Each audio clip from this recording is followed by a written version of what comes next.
I had it all: a career, a wife, a future. Then she took it all away, piece by piece. I was a baseball player, but suddenly, the game wasn't just on the field anymore. It was in my head, in my bed, in my goddamn life. She said she loved me, but she lied. I found the letter, crumpled, hidden. It told me everything I needed to know. Now all I see is the betrayal in her eyes, the coldness in her touch. The worst part? I can't stop loving her. And that's what will destroy me. Bryan Monnic had a huge problem. It was not just any problem, it was the biggest of his life. His wife had left him for another man, but that was not the main issue. The real problem was that he had the yips. Bryan thought the yips might be connected to his wife's leaving, but nobody really knew what caused them or how to get rid of them. The yips made him lose control of his body at the worst times, right when he needed to perform best, like when he was in front of 35,000 fans and millions watching on TV. He didn't want to even think about those awkward moments that would live on forever in videos. Bryan Monnic was a baseball player. He was very good at it. If you saw him dressed casually, you might think he was just an average guy, like a mechanic or a plumber.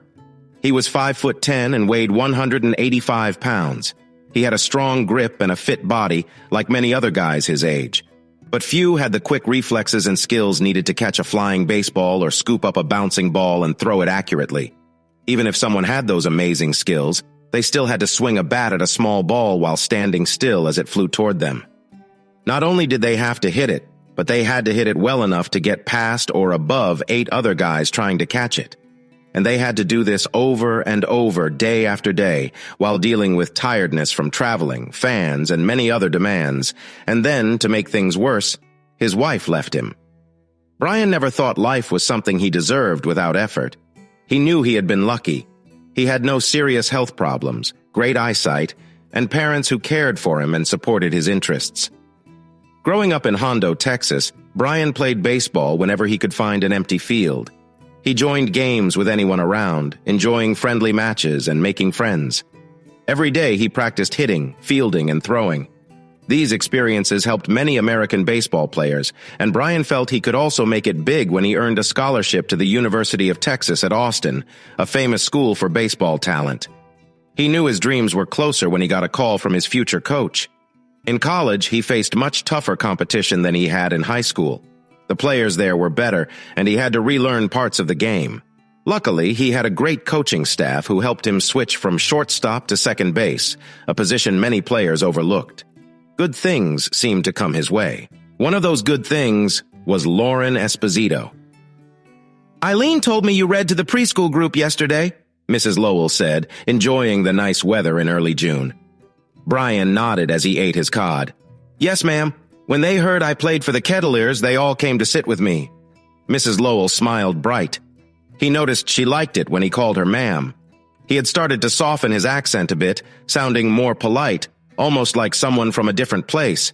The Lowell twins, Clara and Sarah, looked alike, with short blonde hair and blue eyes. They seemed to enjoy his attempts to fit in. Their younger sister, Brie, was a junior in school, with long blonde hair and big turquoise eyes that Bryan found captivating. "What did you read to them?" Brie asked. "Oh, I read about a mouse and a cookie and a dragon with tacos, fun stuff like that." Brie laughed. "Those are my favorites. Can you read to me too? I still enjoy bedtime stories." "Brie," her mother said, giving her a stern look.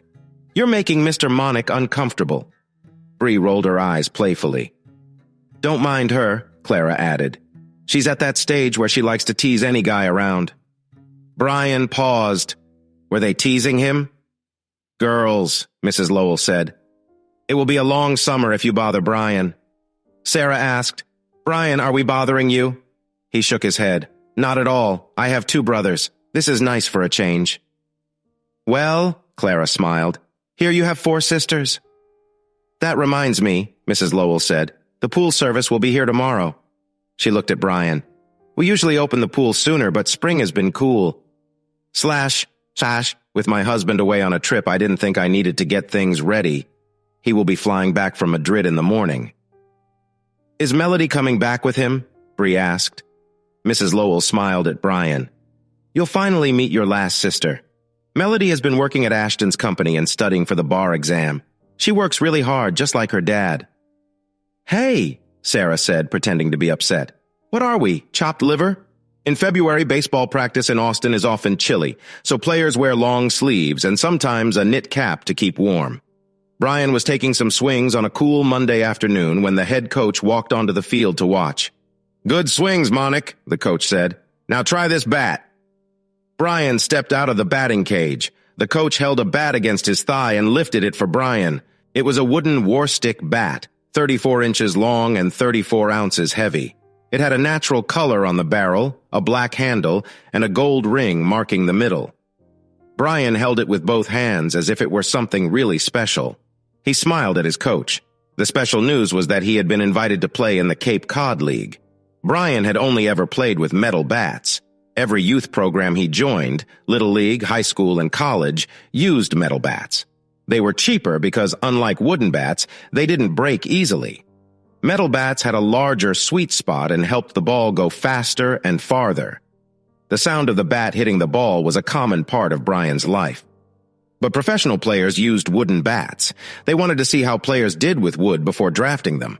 Switching from metal to wood wasn't always easy. Some players picked up bad habits because metal bats were forgiving. Wooden bats didn't cover up mistakes. If you didn't hit the ball correctly, a wooden bat might break without sending the ball far, only letting it roll harmlessly on the grass. That would be an easy out for the other team. So, getting invited to the Cape Cod League was a big deal. This league had been around since 1885 and attracted top college talent. Players waited nervously for a call every year. Once chosen, they played on a small stretch of sand by the Atlantic Ocean, hoping to impress scouts who could help them reach Major League Baseball. Each game was watched closely by scouts with their notepads and radar guns, eager to see how players adjusted to batting with wooden bats. To Bryan, a metal bat felt like Phoebe McRae. She was strong and confident, with wavy red hair and beautiful gray eyes. They met at a concert in their first year of college. He accidentally bumped into her and quickly apologized. She was straightforward, and he admired her for that. A wooden bat reminded him of Megan Barlow. He often paused here, remembering her clearly. It made him take a deep breath. She had sandy brown hair and a short style, bright brown eyes, and a round face with dimples. She often smiled. When she looked at him with her warm gaze and smiling face, he felt weak and confused in a good way. Being with Megan was a refreshing experience. He kept finding new things about her that made him happy. Their time together was always special. In the backyard, Mrs. Lowell was gardening. She waved at him, and he waved back before getting ready. Dressed casually, Bryan went outside to enjoy the peaceful sounds of the evening. The sun was setting, painting everything in a soft light. He could hear laughter from the twins playing nearby, their happiness contagious. As he walked toward the porch, he saw Brie sitting on the steps with a book. She looked up, smiled, and waved for him to join her. They sat together quietly, sharing stories about their lives and dreams. A sense of friendship was growing between them, filled with shared interests and laughter. The evening continued with light chatter and playful jokes. They talked about their favorite books and movies, finding common ground in their love for stories. The atmosphere felt relaxed, creating a welcomed sense of belonging. Soon, the stars started to sparkle in the night sky, bringing a magical feel to the peaceful scene. They continued to share stories, wrapped in the warmth of their new friendship. It was a simple evening, but one filled with hope for new beginnings. Mrs. Lowell was swimming laps in the pool while the three sisters enjoyed the sunshine nearby. Clara was lying on her stomach. Bryan reached out and turned up the cold water. He was floating on a big, silly pink flamingo when the sliding door opened and someone came out onto the deck. The sun made it hard for him to see who it was through his sunglasses. "Mel!" Mrs. Lowell shouted, rushing to hug the newcomer. Bryan paddled to the side and got off the floating bird. He stood and walked over to the fourth sister. Melody Lowell looked different from her sisters. At first, Bryan thought maybe the mother had been married before. Melody was as tall as he was, with short red hair and bright blue eyes that looked at him with distrust. "Bryan Monnic," he said nicely. "Nice to meet you." She stared at his outstretched hand and then turned away, talking to her mother. Dad is bringing in his bags." Then she went back inside the house, leaving Bryan feeling embarrassed. His cheeks got warm. He couldn't remember the last time he felt so awkward. Mrs. Lowell shrugged and went after her daughter into the house. The twins exchanged looks. What made her act like that? Sarah wondered. Brie gave Bryan a strange look, as if she was wise beyond her years. He questioned what was going on with this family. Later he met Mr. Lowell at the dinner table, and the mystery of the family became clear. Ashford Lowell was tall. He had a wide nose that looked just like his oldest daughter's, and his thinning white hair had a little bit of red left in it. "So, Bryan, how does the team look so far?" he asked. "It's too early to tell much, Mr. Lowell," Bryan replied. "One win and one loss. We're all new to each other, so we need to work on things like working together and making plays. Baseball is what it is." "You throw the ball," Brie said. "You catch the ball, you hit the ball. Sometimes you win, sometimes you lose, sometimes it rains." "That's my girl." Mr. Lowell laughed. "And Bryan, please call me Ashford. Or Ash, if you like." Bryan nodded. This meant he also needed to call Mrs. Lowell Adair. He wondered how she would feel about being called Addie. Mrs. Lowell stood up to get more rolls. "It's nice to have a ball player with us again. We had to skip our tradition last summer." Bryan noticed the same look on Brie's face as she quickly glanced at Melody, who was focused on her chicken. "What happened?" Bryan asked carefully. "France happened," Mr. Lowell replied. "I had a lot of work to do in Paris, so we moved there for 2 months. There was no baseball there at all, and by the time we returned, we were all missing it. It was the best summer of his life. The sun shined brightly, and cool winds blew from the ocean. It wasn't scorching hot like a Texas summer. When it rained at night. He played baseball every day. He missed his parents and brothers, but he liked his new sisters. Well, 3 of them. Mel came and went from Boston, and he was glad when she wasn't around since she treated him differently. But her parents were wonderful. They let him use their spare car, fed him, cheered for him at most of his Kettler's games, and generally gave him space. He worked at the library early in the morning until it was time to go to his game, shelving books, checking things in, helping customers find what they needed, and showing them how to use the library computers. He also learned something about the Cape Cod League that he couldn't find by searching the library computers. There were women who looked at the young college players with interest. One morning he woke up to the light of dawn. Confused, he tried to remember where he was. Then he tried to remember who the woman beside him was. The sun rose more, and soon he figured out he was in Orleans, and her name was Marley. He thought she was older than him and worked as a dental assistant. There was muscular Isabella in Yarmouth, who had a teenage daughter sleeping in the next room. There was Andrea in Dennis. She had colorful tattoos all over her arms and back. Her hair was black, but she didn't have any piercings. After spending time with her, she showed him how to play the guitar. There was Hope in Chatham, who looked younger but was actually 38. Her skin was very light. Bryan didn't know how she stayed so fair in the Cape sun. There were others, some once and some more than once. In July, he answered his phone when a number he didn't know called. He didn't recognize the area code. "Bryan Monnic, this is Paul Ganidis. I'm the general manager of the San Diego Padres. Congratulations, we just drafted you." He talked to Paul for a while. The Padres picked Bryan in the 10th round and offered him a big bonus to skip his senior year and play for their A-League team in September. He thought it over seriously for the next few days. It was a dream come true to become a professional baseball player. He called his father, mother, and college coach to discuss it. He talked about it poolside with the Lowells. They had strong opinions about his future. He smiled to himself. They talked about all his choices carefully as if he was their son, not just a summer guest. Melody was home for the weekend and didn't say much about it.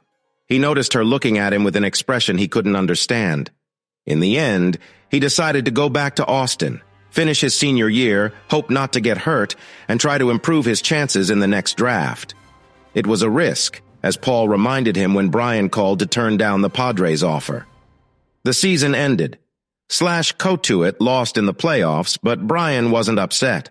The summer was all about showing off his skills to scouts and having a good time. He had a batting average of 325 and didn't make many mistakes on the field. After nearly every game, a few scouts wanted to talk to him. After games, someone often asked him for an autograph or a ride home. The Lowells threw a goodbye party for the Kettleers. A caterer brought in grills and smokers. A big white tent went up with bright lights in the field behind the pool. Bryan was talking with some teammates about the next year when Brie approached him. He could see his friends checking Brie out and felt protective. He thought of her as a sister now. She listened to their teasing, which became much nicer when she was around. He stepped away to get another plate of ribs and saw that Brie had come with him. They watched Clara and Sarah in the pool, sitting on two guys' shoulders, trying to push each other into the water while everyone cheered. "I'm going to miss having sisters," Bryan said. "You'll always have sisters now. You're our brother forever." He laughed. 3 new sisters. She gave him a serious look and leaned closer. "We need to talk. Come." And she walked toward the meadow. He followed her past the tent into a patch of blueberry bushes where she stopped and faced him. He got ready to talk about age differences and other serious things when she suddenly said, "I'm going to tell you something that nobody else knows." He waited quietly. That serious look again, but now she seemed nervous. "Melody, look, there are things you need to know. Basically," she went on, "I think I might be a witch." "You? Think?" "Yes, but that's not the main thing I want to share." She glanced around, making sure no one was listening. "My sister has always been very focused. She's always tried to be like our dad. She played lacrosse because he did at Harvard. She was the best. She worked hard in school, never partied like others. Because he was the top student. She always excels at everything because she's naturally skilled and smart. Harvard Law Review, summa cum laude, 10 wordless in 30 seconds, add whatever else is in her and you get Mel, the world beater." Bryan was confused about what this had to do with him and Brie's supposed witchcraft. She noticed his confusion. "Mel has not been nice to you this summer. Every time she's here, she tries to make you feel ignored and unwelcome." "Didn't work," Bryan said. She smiled. "Good. Everyone else tried hard to make you feel at home." "Oh, wait." After a moment, he asked, "And, ever heard of a guy named Jaime Rodriguez?" Bryan nodded. "He's in the Brewers organization. I read he's doing well in Double-A. Threw a no-hitter a few weeks ago. Why?" "He was our summer guest 2 years ago." Bryan looked back at the house, at the party still going on without them. He felt strange about the family he had grown close to. One day, the family went to New York to see a play and spend the night. Everyone except Mel, who was tutoring online, Jamie, who had practice, and me. I was at a friend's house that week. We were supposed to go fishing, but the boat broke down. So I rode my bike home to grab my iPad. She was staring at the little house by the pool. You can guess what happened next. I heard noises from the kitchen window and followed them out to the pool. I sneaked into the cabana. They didn't see me. They were too busy. Bryan was shocked. He was trying to understand what she was saying. Brie sighed. "You always read about these things, the man being in charge." She stopped. Bryan felt awkward for her. She had seen things like that, but they were just sitting there quietly. I could tell he was with her. She noticed Bryan's surprise. "Stop it. I know how it goes." He shrugged. "It got quiet. I heard him say he loved her, and when she said it back, I nearly gasped. Melody, the perfect student and athlete and daughter, especially the perfect daughter, telling this guy she'd only known for a couple of months that she loved him with all her heart and wanted to be with him forever." Bryan exhaled, puffing his cheeks. He could see why that would be surprising. "Did they catch you?" She shook her head. "Nope, and I never. Until now." "Why me?" "I don't know. Witch instinct." He smiled. "And I don't know how much more happened between them, but after the season he went back home to Florida. 2 days later, Mel drove down to see him."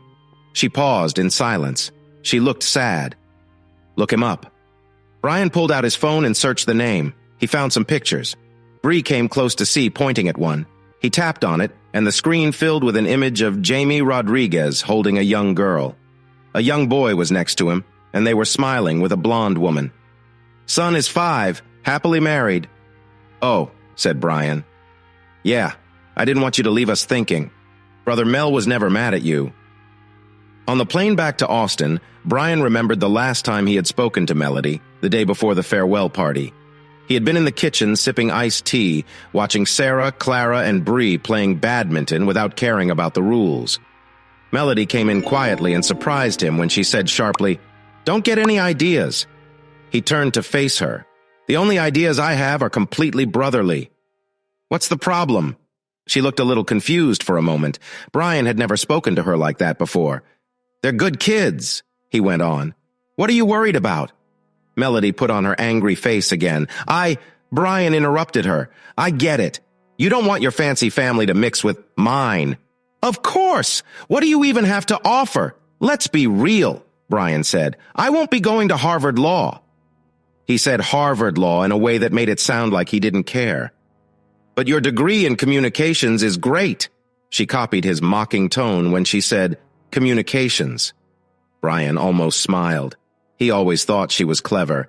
Now he wondered if she was also smart. "I actually studied classical languages. I focused on ancient Greek." "No way." Bryan, used to this kind of reaction, then recited about 20 lines of Homer, mixing in English as he went. "The translation is mine," he said playfully. "Copyright, me." Her face didn't change. He also quoted some Cicero in Latin and added a few Aramaic sayings for fun. Melody looked sick. She stared at him for a moment, then ran away. He thought she might throw up. What was that about? He should have said yes to Paul Ganitis. He should have been happy with that draft spot, taken the small bonus, and left Austin behind. He should have done a lot of things, but he didn't. That's how he met Lauren Esposito. He was living off campus in a nice apartment building with 3 other teammates. The place was amazing. On the first day of classes, there was a big party in the common area. Bryan was chatting with people when he saw a young woman clinging to 2 football players, laughing and talking. She had black hair curled tightly around her head, big green eyes, and a warm smile. Her nose had a little upturn, making her look cheerful. She was pretty, but not like the overly polished girls on campus. There was something about her that caught Bryan's attention. He couldn't explain it. Later, he would think about how friendly she was, how she giggled, and how smart she seemed. It was an instant connection.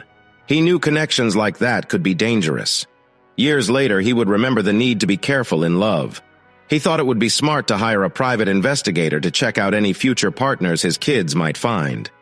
But even with investigations, hidden flaws can still go unnoticed. Baseball players have been cheating with corked bats for ages. It's easy, but against the rules.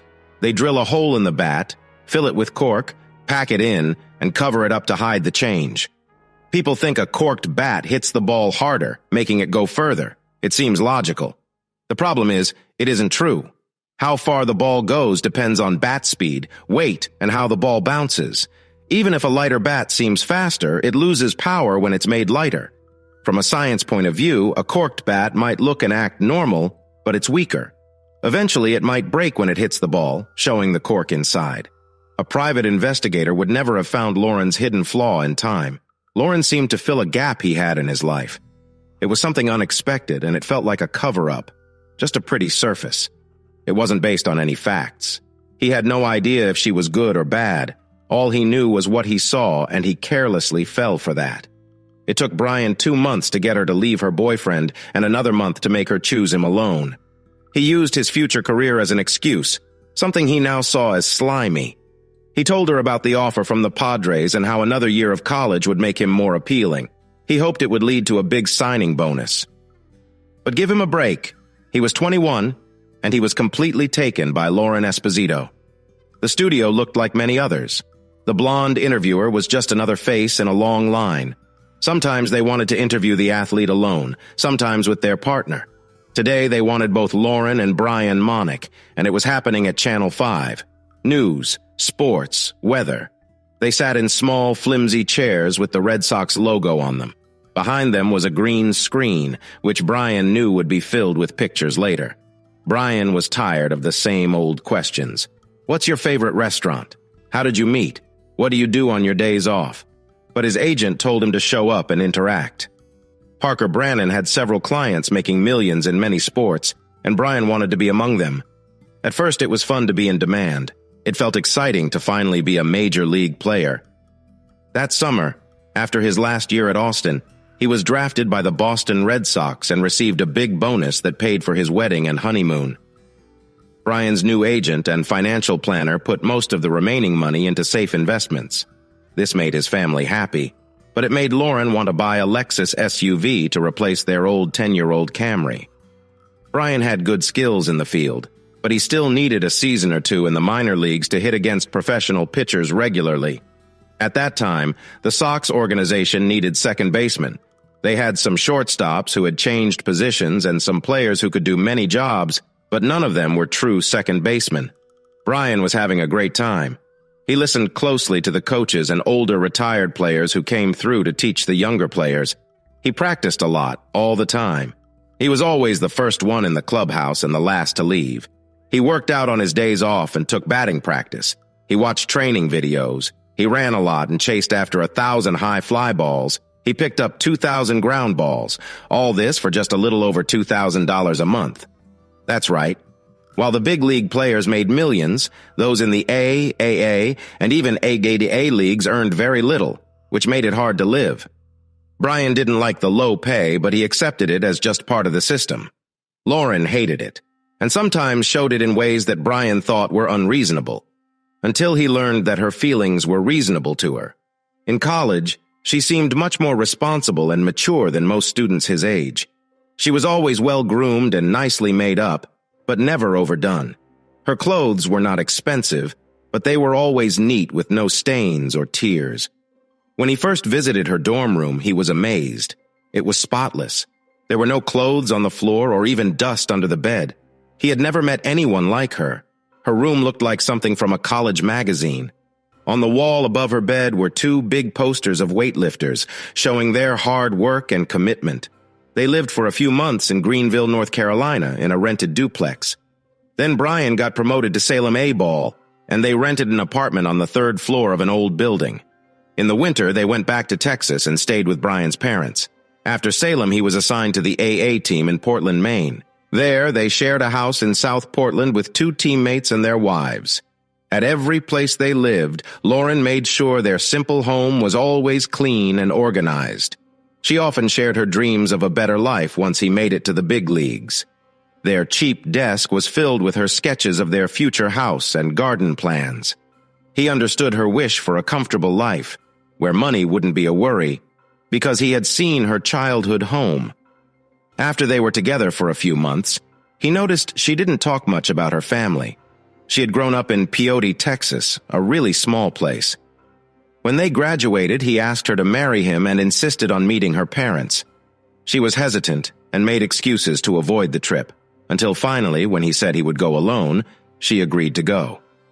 The drive from Bryan's home to Peyote was 6 hours in the hot Texas sun, and Lauren barely spoke the whole time. But she didn't seem upset, so he let it be. The GPS took him through the tiny town, along a bumpy road, and to the Esposito family's old trailer. They lived in a single-wide trailer with a yard and some old cars around. Bryan noticed that while many working-class families struggled with weight, the Espositos were slim. Bob Esposito worked on an oil rig and looked thin, while Lauren's mother, Ellen, was also slender. Both of her parents had darkened, wrinkled skin from years in the sun. Despite this, they looked happy. They hugged their daughter and welcomed her warmly. Bob shook Bryan's hand with enthusiasm, and Ellen hugged him tightly, happy to see him. When Bryan asked for their permission to marry Lauren, her parents were thrilled.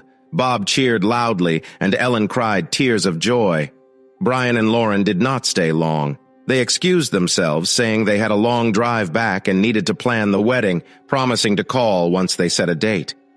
On the ride back to Hondo, Bryan frequently looked at Lauren.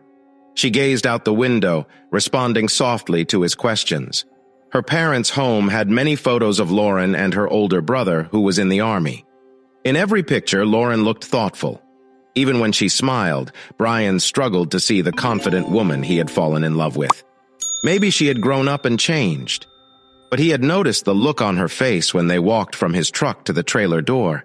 It seemed like she was reflecting on her past. "Bryan, how do you stay focused with all these distractions?" Lauren asked, looking around.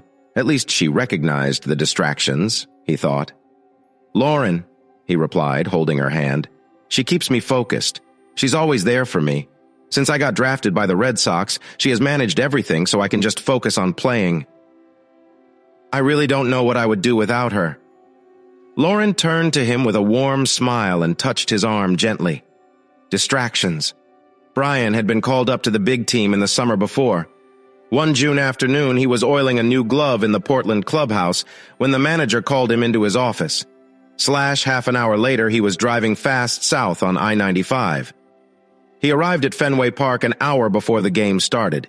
He put on his new uniform and ran onto the field to practice batting and catch some ground balls.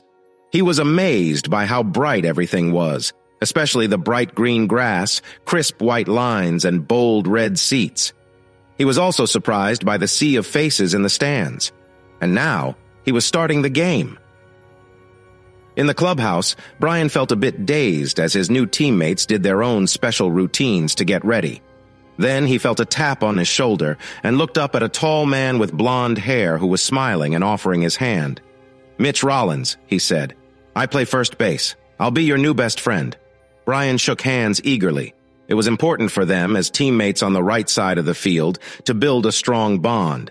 They had to know when to go for a ball hit between them. The second baseman needed to trust the first baseman to catch any wild throws. They had to make quick decisions about how to handle a ball with a runner on first base. A baseball team is like a machine that needs each part to work together very fast. Bryan felt like a new cog in this amazing, shiny machine. It was the best team he had ever joined, trying to impress the 35,000 fans who watched. He struck out 3 times. But on the bright side, he did make 2 great catches of ground balls that looked like they would roll into the outfield. He also turned 3 double plays, and one was especially impressive. After the game, he stood by the food table, thinking about what snacks were good for fielding well, but didn't help with hitting when Damon Castillo, the manager, approached and grabbed a veggie wrap. "Nice job on those 2 plays," Damon said. "I thought they would be easy hits. You stopped 1 run for sure." Bryan smiled shyly. "Thanks. I just wish I had done better at the plate." "We won, right? They don't keep track of how many runs you win by. Just relax. Breathe deeply. Actually, do it. Take a deep breath." Bryan did as he was told, taking a big, deep breath. "Now look around," the manager said. "This clubhouse, the field, the park, the city of Boston. You are here because you belong here. I remember my first day. I was nervous and thought I didn't belong. I was scared someone would notice and send me back home.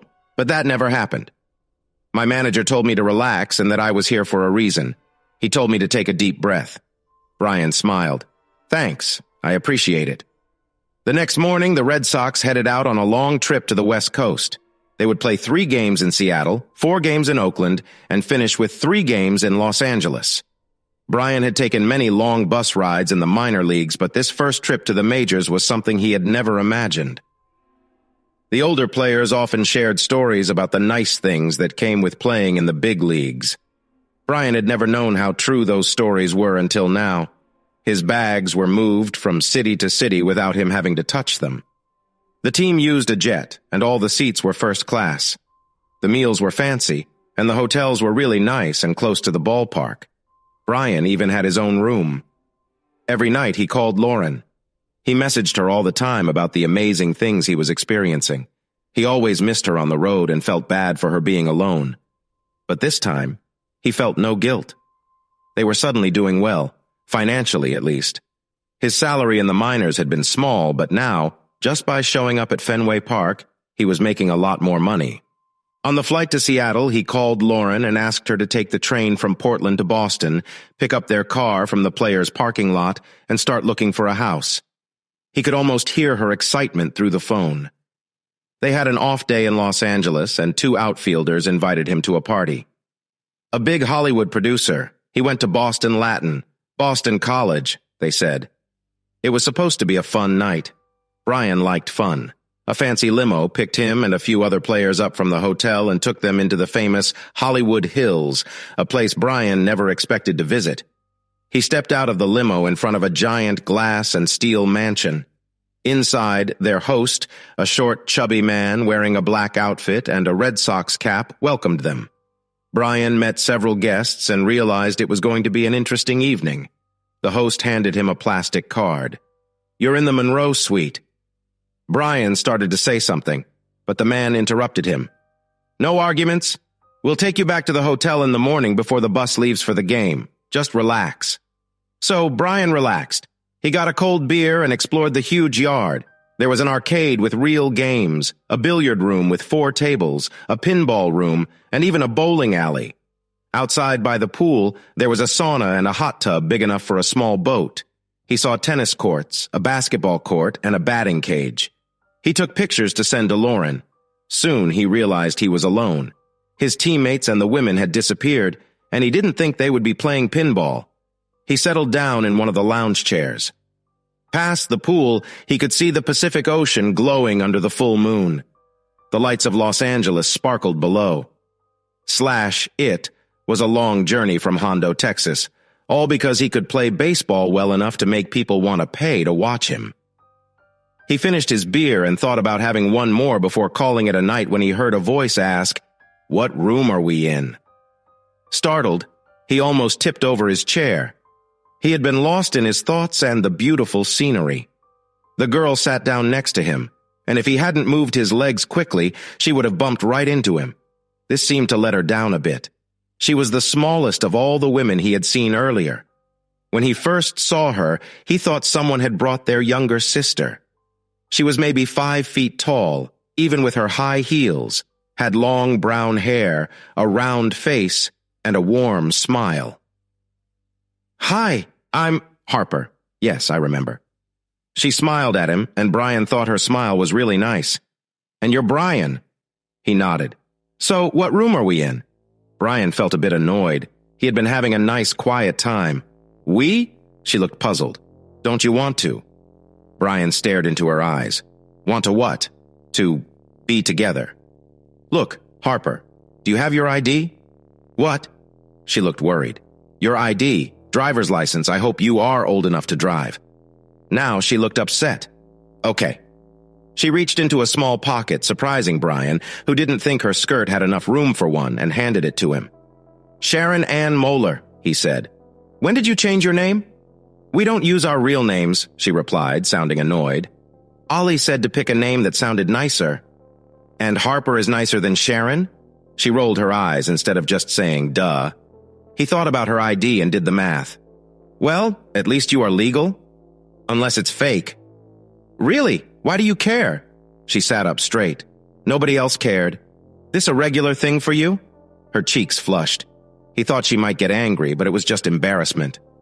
"How many times have you been Ollie's entertainment?" "This is the 3rd time," she said quietly, looking down.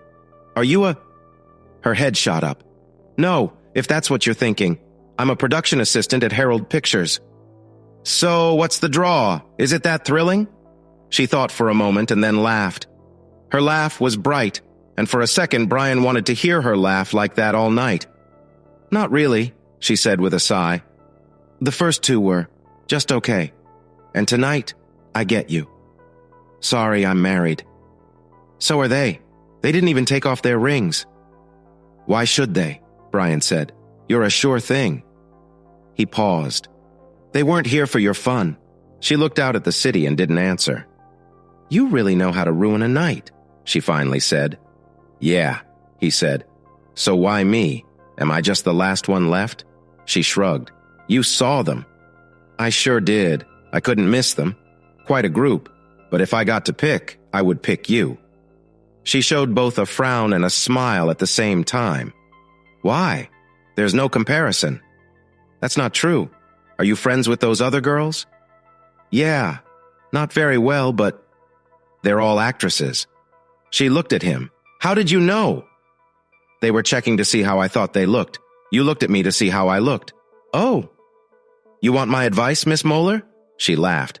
"No, but you're going to give it to me anyway." "That's right, and I can't believe I'm turning into my dad."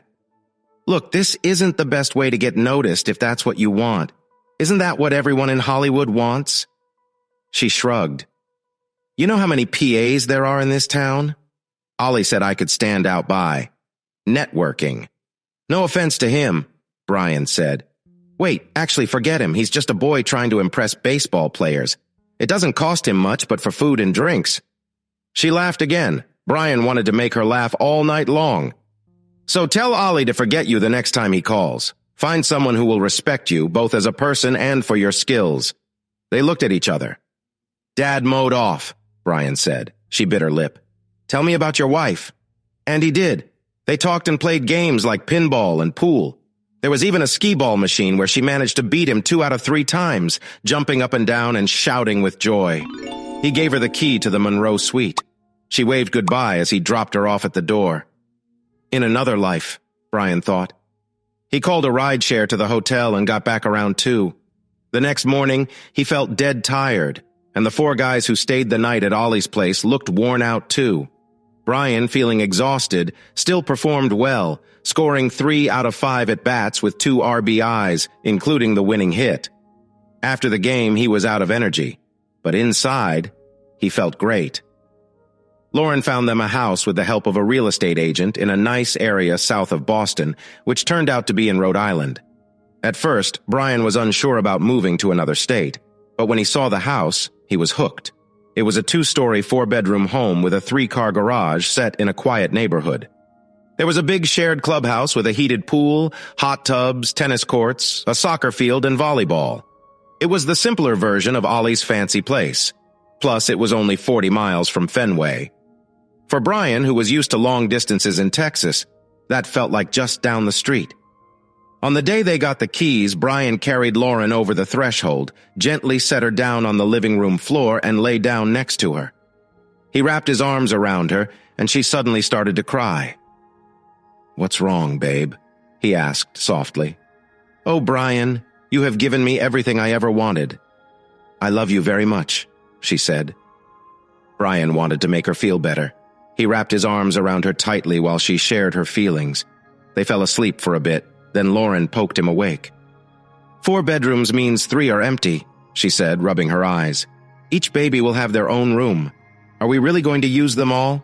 How will we make that happen?" "Just like this, 1 step at a time," he replied. Adjustments were key in baseball, Bryan knew. His first year with the Sox had gone well enough that people talked about him as a contender for Rookie of the Year, but he didn't take it too seriously. He ended the season with a 311 batting average and a 983 fielding average, appearing on ESPN for his amazing catches and quick plays, but he accepted that he didn't hit many home runs and didn't play a flashy position. The speedy center fielder with 45 home runs would likely get the award, or the pitcher with 16 wins. But those who counted, like the team's management, noticed his hard work. Still, there were many players who started strong but couldn't keep it going. The dreaded sophomore slump was real. By your second year in the league, others learned your strengths and weaknesses in a way they hadn't before. A batter who once crushed high fastballs found more low pitches or outside sliders aimed at him. If he couldn't adjust his swing, change his thinking, and his expectations, his performance would drop. His confidence might fade, and with the help of coaches and team psychologists, it could turn into a never-ending cycle. Often, the promising rookie would never find his rhythm again, moving between the main team and minor leagues, getting traded, released, or ignored. Bryan had a natural advantage. He was never satisfied. He spent hours practicing, not just with pitches he could hit well, but also with those he struggled with. He tried many ways to become a better hitter. This way of thinking helped him in his relationships, too. Megan Barlow. He still remembered her fondly. Bryan's dad had an old pickup truck with a camper shell and a bench seat. He liked driving it when he took Megan out. They would go to the movies, then find a quiet spot by the river surrounded by trees where they would talk, and they truly talked. Years later, he woke up crying from a dream. In the dream, he was with Megan again, sitting in the old truck and talking about books. They weren't kissing or touching, but Bryan woke up feeling a deep longing. In that dark room, he realized her intelligence had captivated him. He felt so much because she was incredibly smart. Tears filled his eyes again. He wished he could talk to her just one more time, to say goodbye. In that beat-up old Ford, she would always sit close to him. He would wrap his arm around her. On their first date, they shared a sweet moment, and on their second, they grew even closer. By their third date, they stepped out of the cab. He helped her into the back of the truck like a knight from a story. He blew up the mattress while she giggled nervously. They lay next to each other, realizing how close they had become. It thrilled Bryan and made him a bit nervous, but he could see in Megan's eyes that she felt the same way. That was one reason he loved her. She was so much like him. They both understood that their relationship was becoming stronger. The bond between them was clear, and they knew how important it was to take things slow and respect each other's feelings. The following week, as they lay close together again, things felt exciting but also more comfortable. Their connection had grown, and they understood each other's emotions better. Megan's eyes sparkled with affection. She wrapped her arms around Bryan tightly, but their focus stayed on the bond they were building. They shared a soft kiss, feeling happy together. It was a beautiful moment, filled with kindness and respect. Megan was never shy about her feelings. Whenever Bryan tried something new, she would watch him with her big, trusting brown eyes. Their relationship was about understanding each other, appreciating each other's feelings, and taking their time. They spent long evenings making each other feel good, allowing one another to relax, sharing playful touches, then building up excitement again. One day, Megan was brave enough to walk into a small-town pharmacy. She placed a small package on the counter. Her mother had helped her stay safe, and Megan and Bryan found many ways to be close. But the simplest, softest way was always their favorite. They could take their time, share secrets, and look into each other's eyes to show their love. Her love and her bright smile made Bryan feel happy inside. One night he would remember forever. They had shared a special moment together, and he told her how beautiful she was. A bit later, he sat next to her and gently rubbed her back. He promised her they would always be happy together. Tears rolled down Megan's cheeks as they lay close in their truck, which felt like their safe place. Just 4 days later, another truck changed everything. So, things needed to change. He enjoyed driving from his Rhode Island home to Fenway Park, listening to classic stories read aloud. He often wondered, what if I held the bat a little differently when I'm at bat? Would that help me swing better? After games, he listened to sports talk shows that discussed the games he had just played, wondering, what if I showed my feelings for someone in a new way? He found out the answers to both questions. He did play better with the bat, and he found a deeper connection with someone special. Making changes was good. Trying new things helped him improve. During his second year with the Red Sox, he became the starting second baseman right from spring training. The team's manager made smart trades in the offseason that brought fresh energy to the team. At first, the team did not do well, playing at an even level until late June. Then they hit a winning streak, winning games with strong pitching, powerful hits, solid defense, quick base running, and well-placed bunts. No matter the score, they found a way to win. By the 4th of July, they were 5 games ahead in first place. His parents visited that summer. He and Lauren took them all over Boston. They drove to Cape Cod, where the Lowells held a dinner for them. His parents met the 3 new Lowell sisters. He sensed that Melody was not there, but his parents were happily surprised by how warmly the other sisters welcomed their son. Bryan hugged his parents often, while Lauren teared up when her parents had to leave. The next month, Bryan asked Lauren to invite her parents. She was not thrilled, saying they were busy and did not like to travel. Bryan knew they couldn't pay for the trip, so he called the Red Sox travel secretary, who kindly helped him book tickets for her parents. Her parents stayed for a week. Bryan grilled steaks for them and took them to No. 9 Park. He got box seats for a game against the Orioles and showed them around the clubhouse before the game. They visited the Museum of Fine Arts, the Common, and the Seaport. When he learned that her mother loved glass art, Bryan took them to see the beautiful glass flowers at Harvard. The week was busy, and when it ended, Bryan and Lauren found themselves alone at home. He sat on the back steps in the evening light and realized he had not seen Lauren hug her parents except for when they first arrived and when they left.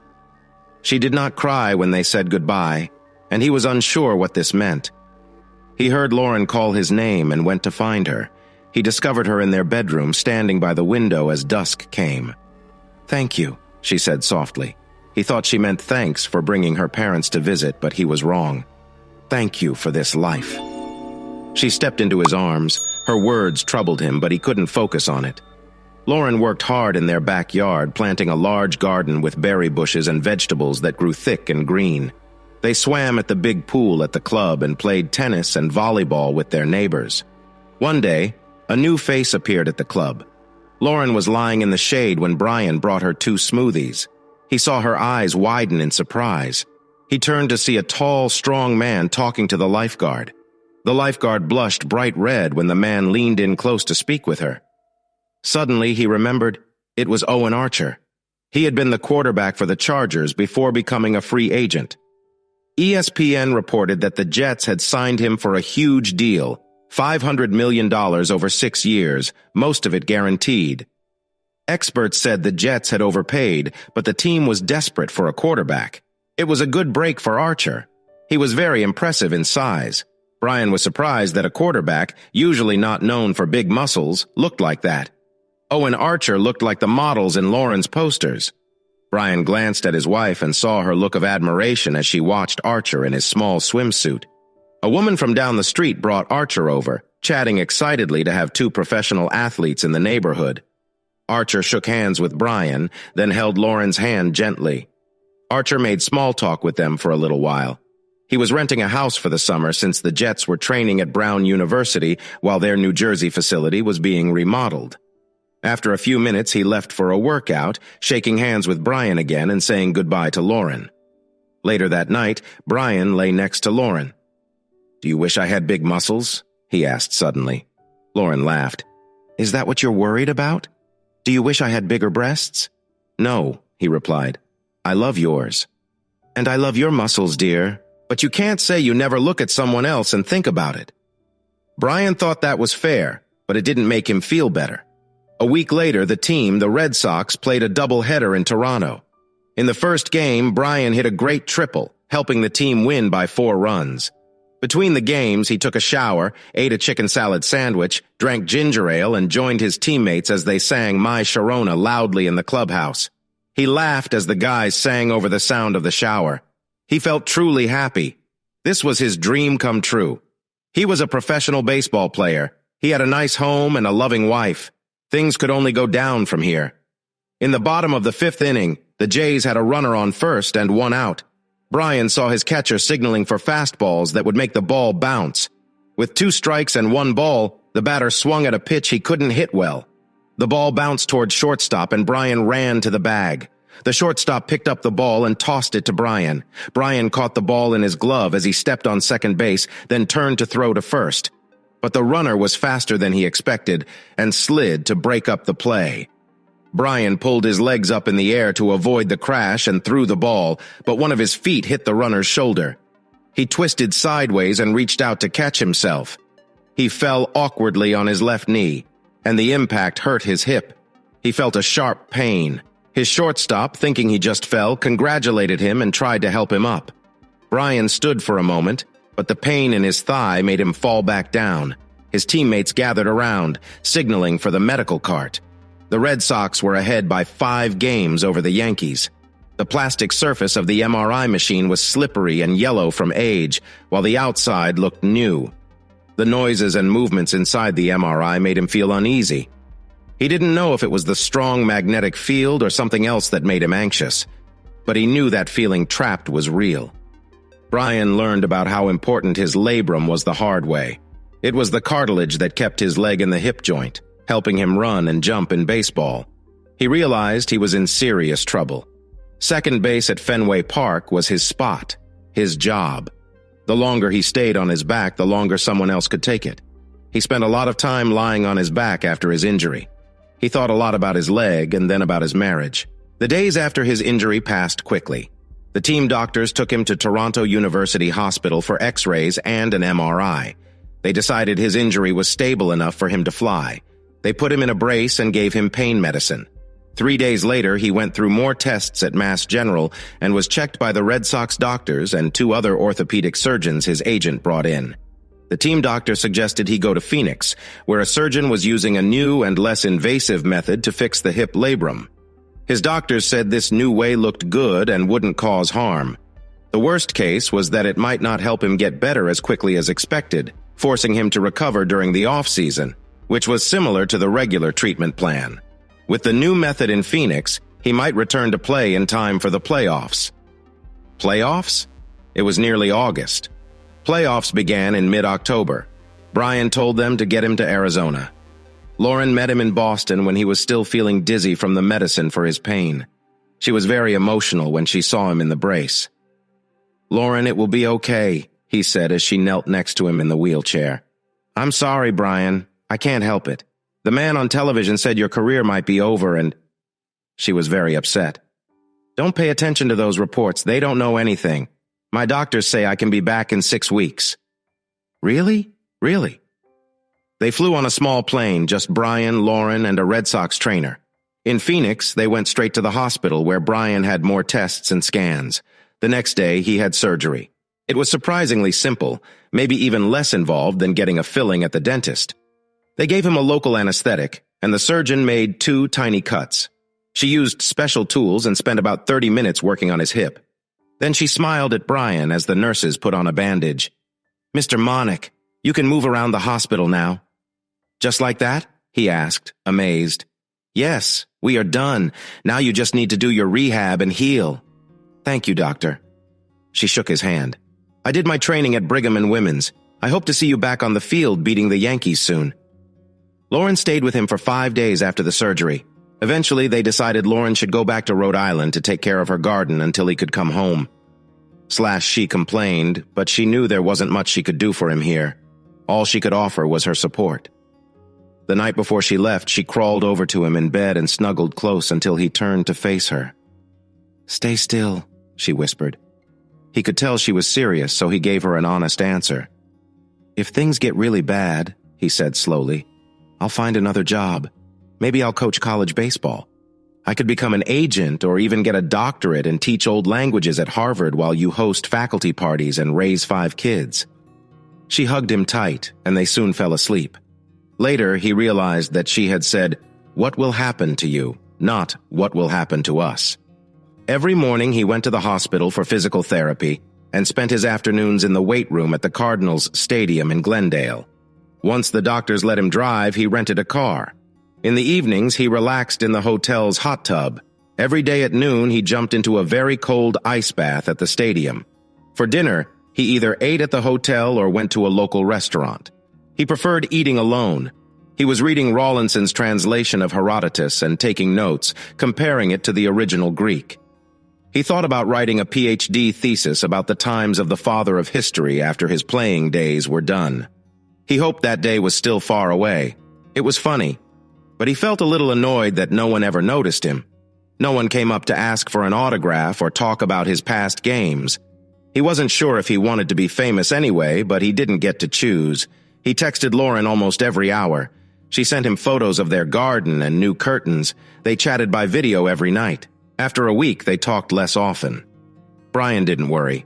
He thought it was just part of everyday life, but he knew their scheduled chats were less exciting. It was partly his fault. The tech guy from the Red Sox sent him links to game videos from different angles. Each game would last about 3 hours, but was captured in 24 hours of video. Bryan spent time watching the footage while lifting weights. He even did sit-ups while watching, or sat on the toilet and watched. Yes, he was obsessed. Yes, he was a perfectionist, but it was more than that. When he watched the games, he could picture himself playing. He was not sitting on the toilet. He was on the field, making decisions with each pitch. His body would move without him thinking about it. This practice sharpened his baseball skills. One morning, he suddenly remembered he hadn't talked to his wife at all the day before. Feeling guilty, he called her right away. As it rang, he wondered why she hadn't called him. No answer. He left a long message. "Lauren, I love you so much," he said into the silence. Later, he was at the Cardinals facility using the leg press. The linebackers were in the room doing their workouts. Bryan liked these guys and their friendly joking. They were impressed to have a professional baseball player with them, which made him smile. These football players were very tall and strong, built like tanks. They made a living by hitting others at high speeds. Yet they admired Bryan for hitting a small baseball with a bat, probably because they all knew how tough that was. Every kid dreams of being a pro baseball player at some point. Suddenly, the sight of those strong guys reminded him of Lauren's posters. His phone buzzed. He didn't recognize the number. He walked outside and sat on a metal folding chair in the shade, still sweaty from the gym. "Hello, Brie." She gasped and then giggled. How did you know? I just got a new line. Just a guess. No, my brother. You have a gift. What? He laughed. Warlock sense. Yeah, sure. How are you? It's not about me, she said seriously. You need me. Do I? How do you know? Witch sense. It's a feeling, like sandpaper touching you. Sounds interesting. Don't tease my power, Bryan. Okay, little sister. But how do you know who to call when you feel that? Witch sense, she replied. And my witch sense tells me you're in trouble. What do you need? He explained his hip issue, his therapy, and his workouts. No, that's not it, she said. How's Lauren? He told her about their trip to Arizona, their hotel stay, and her return to Rhode Island. And? She pressed. And, he sighed. I was just thinking about her and felt like I was sitting on sandpaper. I love how you lie, she laughed. But trust your warlock instincts. I don't know what to do. I trust Lauren. I wouldn't have married her if I didn't. Brie's voice became serious again. There's trust, and then there's trust. Give me the codes to your alarm system. Why? Because we need to make your home safer with more cameras, ones you can watch online, for your safety. Who's going to do this? The MIT coven, of course. The what? He said. The coven. We work in secret. We have professors with real power. We even let in the Harvard witches. Bryan chuckled. Why would they want to help me? Because, she said with a smile, you're one of us now. Bryan realized that by questioning his wife, he had crossed a line. He could never go back to fully trusting her, but once he had that thought, there was no way to forget it. He had to find the truth. If he was wrong, he could accept that. But not knowing would be too hard for him. He thought, damn, she has never given me a reason to doubt her. But still, he had an uneasy feeling. Bryan spoke with Lauren for an hour that night. He shared how he had started taking easy practice hits with his trainer, how much weight he was lifting, and where he had been eating. She told him about visiting the children's hospital with other wives of Red Sox players. She talked about playing tennis at the clubhouse and helping Owen plant a vegetable garden. What? Bryan snapped his mouth shut. A garden, huh? Yes, Lauren replied. His nutritionist told him to eat more fresh vegetables, so he asked me to help him plant one. For the rest of the conversation, Bryan was careful not to blame her for anything. It all sounded innocent. She told him she loved him, but paused. Here it comes, Bryan thought, but he was wrong. I need you to come home, sweetie, she said, and he could hear her starting to sniffle. I need you. Please come home. Bryan assured her it wouldn't be long. He finally hung up, feeling confused. Brie texted him. She said the work at his house was done and provided the link and passwords to access the footage from his home. He quickly went online to check the files. He felt overwhelmed. The group had installed many sound cameras in every room and all around the yard. He stayed up far too late watching the videos and listening carefully. When Archer appeared in the living room footage, Bryan swore and almost threw his laptop. But he took a deep breath and pushed himself to keep watching. Finally, at 3 a.m., he got up from his chair and started pacing. In the bedroom footage, Lauren was alone, going to bed at a normal time every night. The living room videos showed nothing strange. Sometimes Archer would sit on the couch next to Lauren and turn on ESPN. He never touched her or said anything out of line. In the 2 days of footage, the only things that bothered Bryan were Archer's comments about Bryan's injury. The guy seemed sorry for him, but he said things like, "That's a tough injury. I hope he gets better. He'll need help. I know some guys who had that injury. Some came back." Then he said, "Can we plant kale when I come back? I have to be in New York tomorrow for some commercials. Can you believe they're paying me so much just to act like I use their company?" There was also video of them working together in Lauren's garden. Bryan leaned back in his chair. That guy was getting way too close to his wife. But what could he say to her? That he was upset because her new friend was helping her? That he felt bothered her friend was so nice about his injury? That he was annoyed about how much money this guy was making just for being himself? Bryan felt troubled. Those all sounded like losing battles. He hated complaining and people who whined. He decided to keep telling her he loved her and focus on his rehab. He wanted to go home and show her his love in every way possible, making sure she felt valued and cared for. One thing he saw on the tapes really bothered him, but he couldn't say why. He noticed Lauren walking around the house late at night, sometimes 2 or 3 times. The flat video reminded him how beautiful his wife truly was.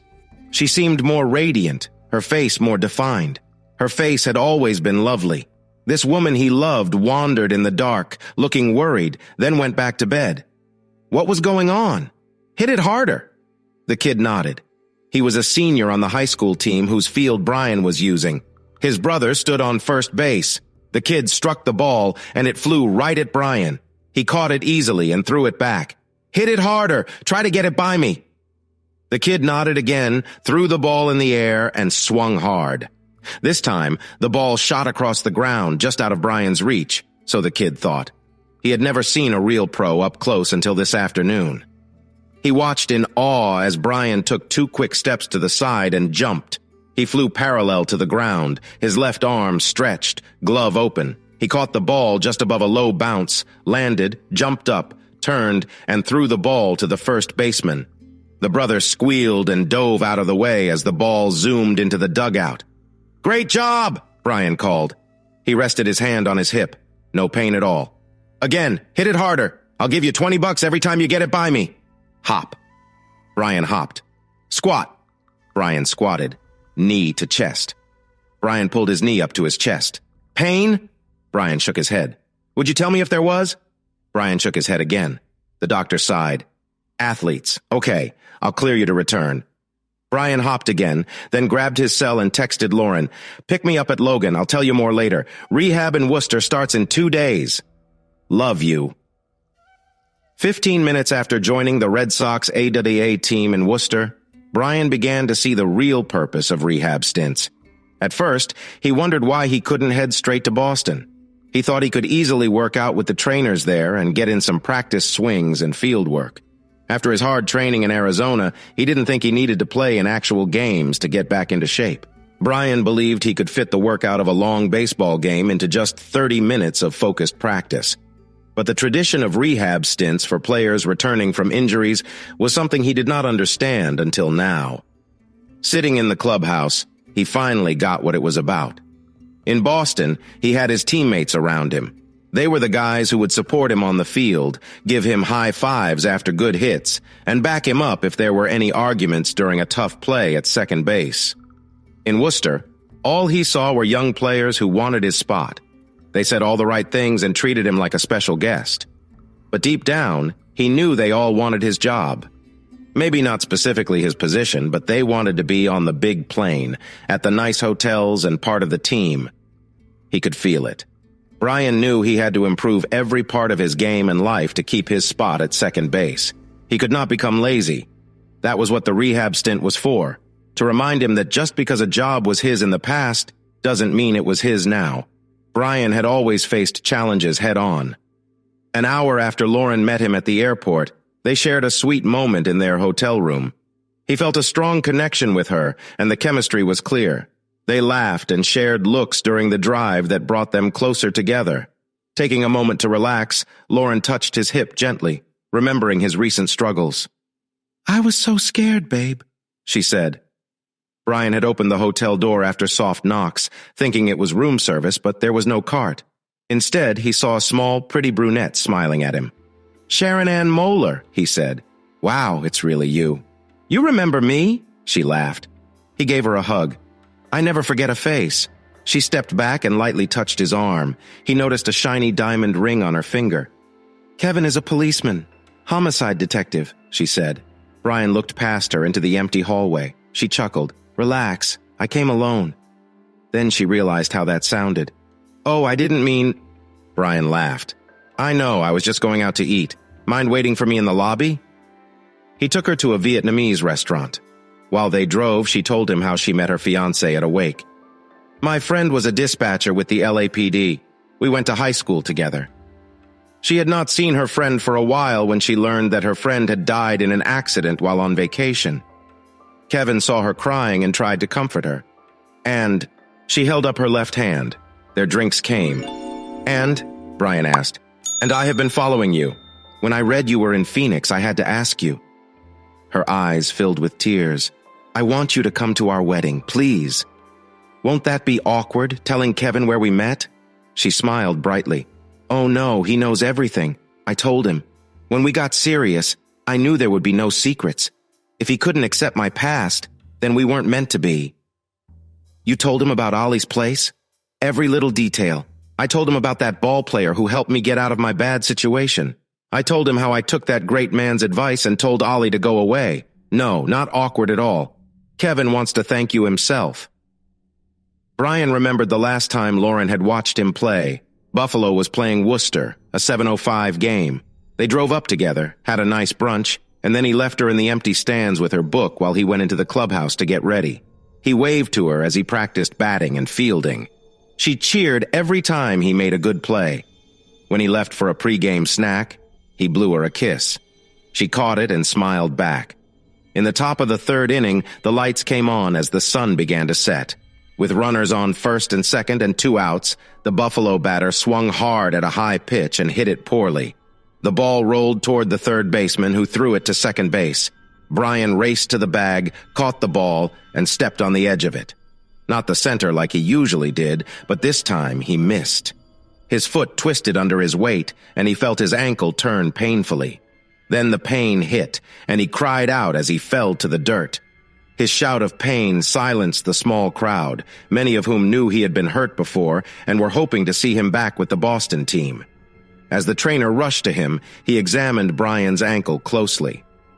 Nothing broken, he finally said. Let's get some ice on that.